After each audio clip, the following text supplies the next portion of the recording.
இப்போ திரு சீமான் கூட்டணி போனா எனக்கு தெரியும், நான் பர்சனலா தெரியும். திரு சீமானுக்கு எல்லா கூட்டணி கட்சிகளுமே பெரிய கட்சிகளுமே அவருக்கு எல்லா ஆஃபரும் கொடுத்தாங்க. மணி சீட்டுன்னு கற்பனை பண்ண முடியாது கொடுத்தாங்க. அவர் வரமாட்டேங்க அப்படின்னு தெளிவா இருக்கிறார். அவர் கூடி கொள்ளையடிச்சா சரியாயிருவா? கூடி எல்லாரும் கொலை பண்ணா கொலை சரியாயிருமா?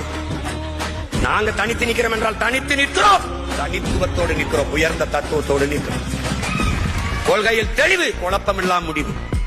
எங்கள் ஒரே நோக்கம், எங்கள் திருநாட்டில் எங்கள் நல்லாட்சி, உலகத்தின் தலை சிறந்த நாடாக என் தாய் நாட்டை மாற்றி படைப்பது.